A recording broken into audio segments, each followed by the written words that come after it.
1812년 9월에 나폴레옹이 약 한 50만 군대를 이끌고 러시아를 공격합니다. 9월 달에 공격을 했는데 10월 달이 되면서 조기에 동절기 겨울이 찾아옵니다. 그에 의해 한파가 유독 심해서 거의 40만 명이 동사를 했다는 사실입니다. 결국은 패할 수밖에 없고 물러설 수밖에 없었습니다. 이때에 당시에 제정 러시아의 알렉산더 1세가 하나님께 감사하는 표현을 하기 위해서 대성당을 건축하기로 계획을 세우고 거기에 설계도를 작성하고 건물이 완공되기까지 약 70년이 걸려서 성전을 완공하게 됩니다. 그 성전 이름이 뭐냐면 그리스도 구세주 대성당이라는 이름을 가진 성당입니다.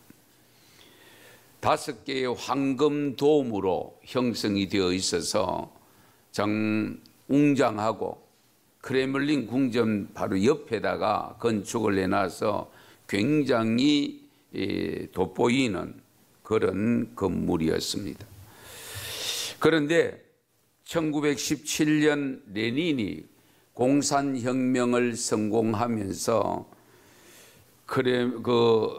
예배당에 예배를 못 드리게 문을 닫아버리게 됩니다. 그러면서 1931년에 스탈린이 다이너마이트를 사용해서 결국은 70년이 소요돼서 만들어진 그 성당을 파괴를 시킵니다. 그 자리에 공산당 큰 건물을 건축할 계획을 가지고 그렇게 시작했고, 뉴욕에 있는 여러분 잘 아시는 102층 엠파이어 스테이트 빌딩보다 35m 더 높은 건물을 건축할 것이고, 그 꼭대기에 자유의 여신상보다 2배가 되는 레닌상을 거기다가 동상으로 만들 계획으로 그렇게 했던 겁니다. 그런데 이상한 것은 그 건물을, 그 성당을 파괴하고 난 다음에 지하수가 엄청나게 솟아나서 자연스럽게 연못이 되고 맙니다. 건물을 더 이상 짓고 싶어도 지을 수가 없는 상황이 발생합니다. 그런 가운데서 이 자리에 지하수가 솟는다는 것을 알고 1960년대에 후르시초프는 거기는 야외 수영장을 만들었다고 합니다. 그런 가운데서 또 1991년도 결국은 공산당이 몰락을 합니다. 그렇잖아요. 공산당이 몰락하고 오늘의 러시아가 새롭게 발돋움하게 되는데 1995년 1월에 대성당 복원 작업에 들어갑니다. 예산이 3억 달러입니다. 우리나라 하면 지금 3천억이 넘어요. 그렇게 건축이 시작되어질 때에 이때에 보리스 옐친이 중요한 고백을 합니다. 이 교회는 러시아가 살아있다는 증거다. This church shows Russia is alive. 이 교회는 러시아가 살아있다는 증거라고 하는 엄청난 고백을 하고 그 성당이 건축되어져서 2000년 8월 19일에 헌당이 됩니다. 사랑하는 성도 여러분, 대성당이 새롭게 세워진 것이 러시아가 살아있다는 증거가 아니고 하나님이 살아계시다는 증거입니다. 하나님께 대항하는 모든 세력은 심판의 대상이 되었음을 여실히 보여주는 성당이 되고 말았습니다. 역사를 주관하는 분이 누굽니까? 사람들이 역사를 만들어가는 것 같지만 결국 하나님이 주관하신다는 사실을 믿으셔야 됩니다. 시편 33편 10절에서 12절 말씀 같이 좀 읽겠습니다. 여호와께서 나라들의 계획을 폐하시며 민족들의 사상을 무효하게 하심도다. 여호와의 계획은 영원히 서고 그의 생각은 대대에 이르리로다. 여호와를 자기 하나님으로 삼은 나라 곧 하나님의 기업으로 선택된 백성은 복이 있도다. 아멘. 그렇습니다. 여호와께서 나라들의 계획을 폐하시기도 하고 민족들의 사상을 무효화시키기도 하신다. 그리고 하나님의 계획은 영원하시다.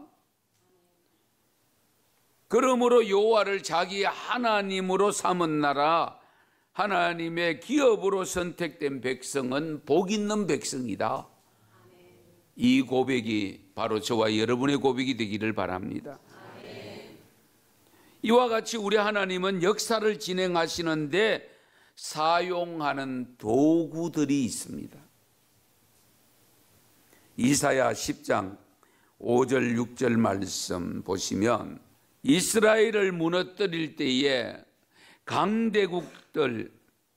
이 강대국들을 사용해서 무너뜨리지 않습니까?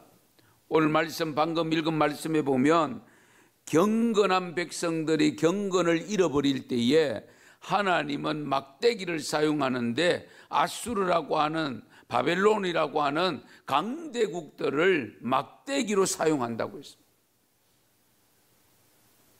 몽둥이로 사용한다고 했습니다.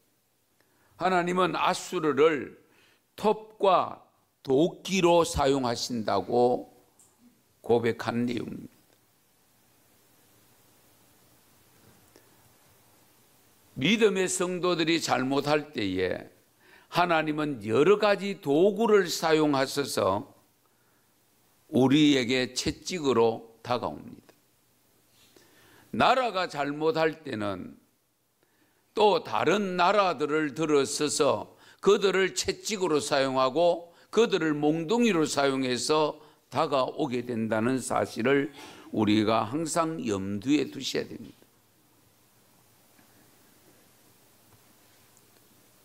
예레미야 27장 5절에서 7절 말씀을 보시면 나는 내 큰 권능과 나의 쳐든 팔로 땅과 지상에 있는 사람과 짐승들을 만들고 내가 보기에 옳은 사람에게 그것을 주었노라. 이제 내가 이 모든 땅을 내 종 바벨론의 왕 느부갓네살의 손에 주고 또 들짐승들을 그에게 주어서 섬기게 하였나니 모든 나라가 그와 그의 아들과 손자들을 그 땅의 기한이 이르기까지 섬기리라. 또한 많은 나라들과 큰 왕들이 그 자신을 섬기리라. 이 무슨 내용의 말씀인가 하니까 이스라엘 백성들이 70년 동안 바벨론 포로로 산 적이 있죠. 이 바벨론이 공격할 때에 이스라엘 백성들의 거짓 선지자들이 절대로 곧 끝난다. 하나님이 도우셔서 괜찮다. 그럴 때에 여러분 예레미야 선지자를 통해서 하나님은 강하게 어필하잖아요. 너희들이 기한이 차야 나온다. 그러므로 그들이 잘 되도록 오히려 기도해라. 왜냐하면 기한이 차야 나오는데 그 기한이 70년입니다. 그러면 바벨론이 잘 되어야 그 속에 들어가 있는 우리 식민지처럼 지배받는 사람이라 할지라도 얻어먹을 수가 있지. 그들이 잘못되었을 때에 우리는 굶을 수밖에 없으니까. 그래서 잘 되도록 기도해야 된다 하는 것인데 어쨌든 하나님께서 이들을 들어서 사용하신다는 사실입니다. 우리 하나님 앞에서는 한 개인의 인생도 하나님의 주권 하에 있음을 우리는 믿는 사람들이잖아요. 내가 하나님의 주권 아래에 있다. 하나님이 나를 다스리고 나의 인생을 지배하고 있다. 믿습니까? 우리가 그 믿음 가지고 살잖아요. 창세기 37장에서 50장까지 내용은 요셉 한 사람에 대한 기사입니다. 내용입니다. 상당히 많은 분량의 내용을 가지고 한 사람을 지칭해서 설명을 하고 있는 내용인데, 요셉이 형들에 의해서 애굽으로 가는 상인들에게 팔려가잖아요. 종으로 팔려갑니다. 노예로 팔려가는 겁니다.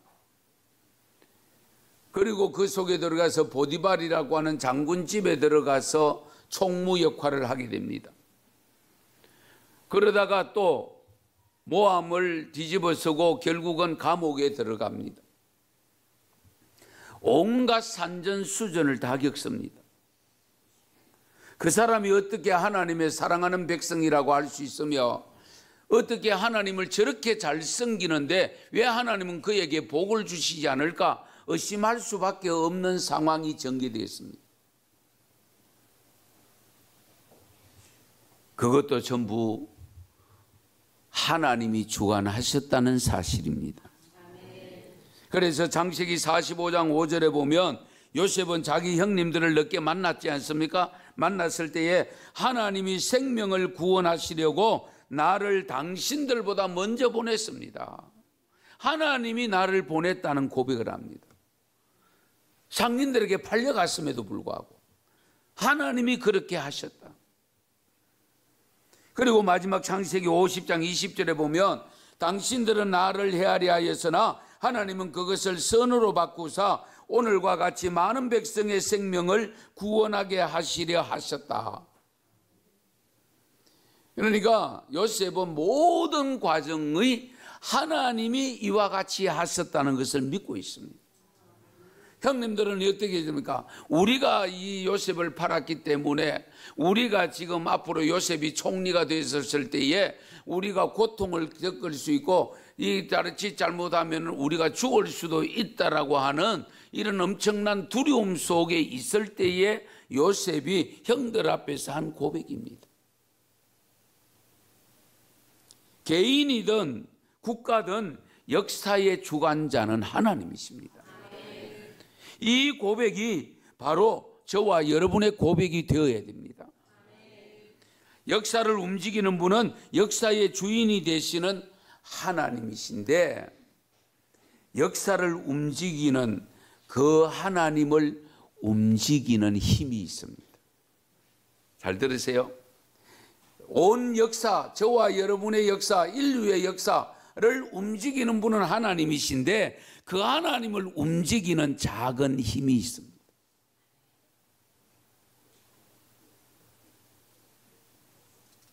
여러분은 해답을 이미 얻었는지 모르겠습니다만은 누가 감히 전능하신 하나님을 움직일 수가 있겠습니까? 시대마다 영웅들이 나타나서 그들에 의해서 역사가 진행된 것 같지만 모든 인간을 다스리는 분은 하나님이신데, 이 하나님을 움직이는 작은 힘이 있는데 그 힘이 뭘까? 하나님을 움직이는 힘은 별로 크지 않습니다. 하나의 작은 지렛대에 불과합니다. 그럼에도 불구하고 그것은 큰 힘을 발휘해서 역사를 움직입니다. 역사를 움직이는 하나님을 움직이게 하는 지렛대는 무엇일까?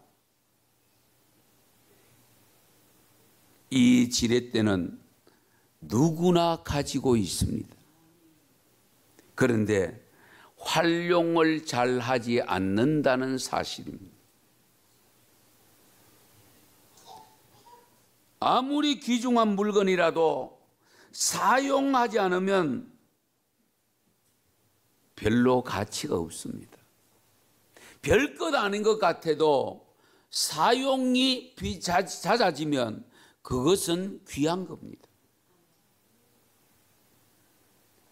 이 나라와 나의 인생의 역사를 움직일 수 있는 힘을 가지시고 있으면서도 잘 사용하지 못함으로 인해서 나라가 어렵고 내 인생이 성공적이 못한 인생이 된다면 그건 어리석은 일 아니겠습니까?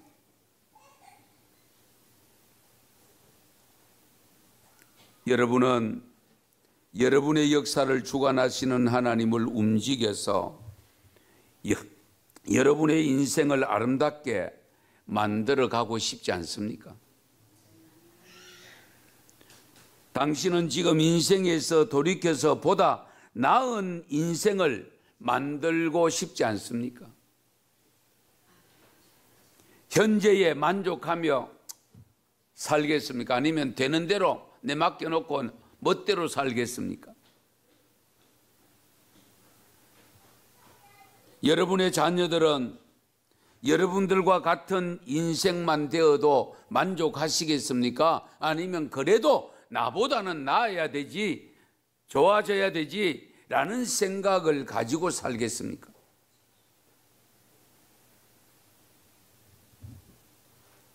우리나라가 보다 살기 좋은 아름다운 나라가 되기를 원하시죠? 빨리 통일이 되고 재난이 없었고 고통이 없고 불의가 없고 보다 밝고 아름다운 나라가 되기를 원하십니까? 이런 우리의 소망을 우리 자신의 힘으로 하기가 어렵습니다. 아니, 안 됩니다. 오직 하나님만이 하실 수 있습니다. 그 하나님만이 하실 수 있는 그 능력을 가지신 그 하나님을 움직일 수 있는 작은 힘이 있다니까요.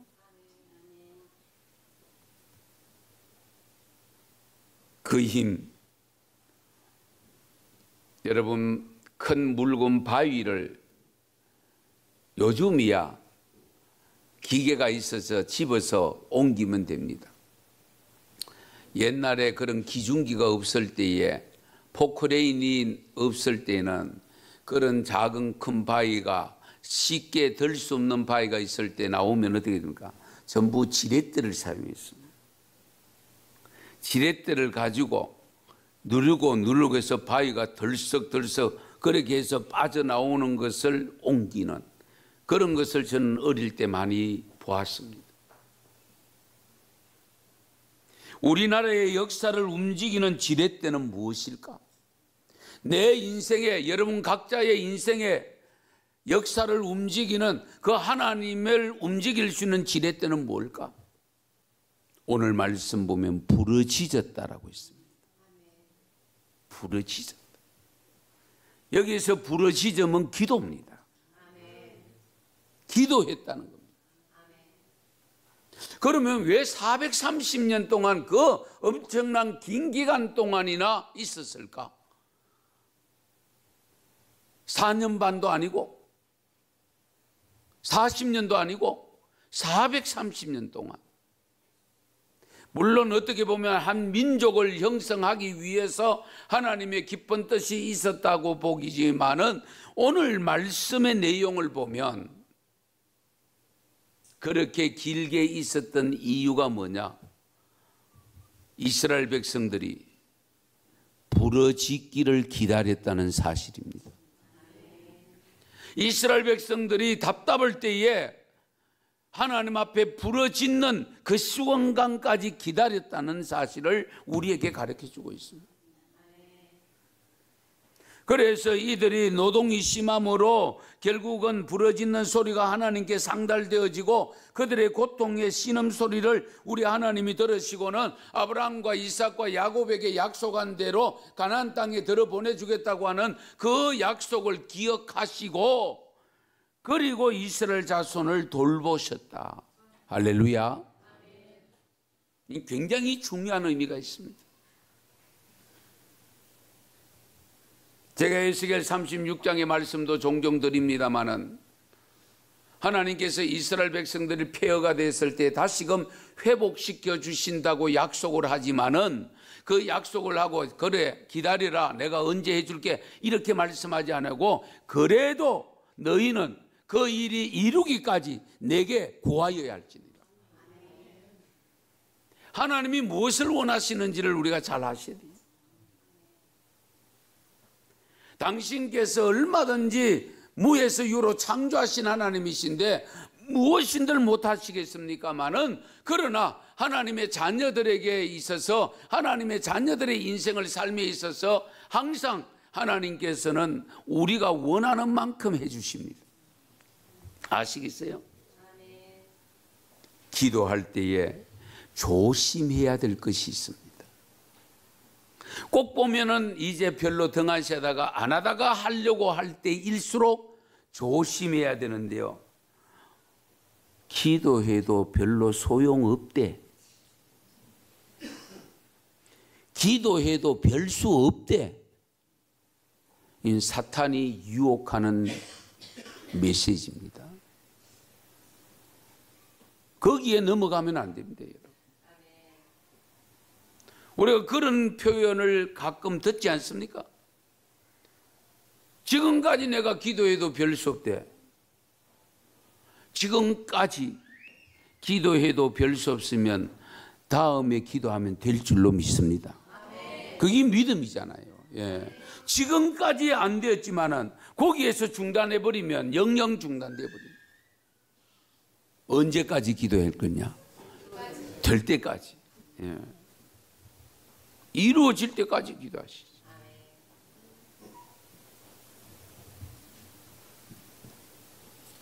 사랑하는 성도 여러분, 여러분 이렇게 하나님께서 우리에게 엄청난 선물을 주신 거예요. 기도의 지렛대. 지렛대와 같은 기도 잘 선용하셔서 여러분 개인적인 인생, 교회, 아니면 가정, 그리고 이 나라, 이 민족을 위해서 하나님이 어떻게 역사하는가를 우리 눈으로, 우리 삶으로 체험할 수 있는 기도의 지렛대를 선용할 수 있기를 축원합니다.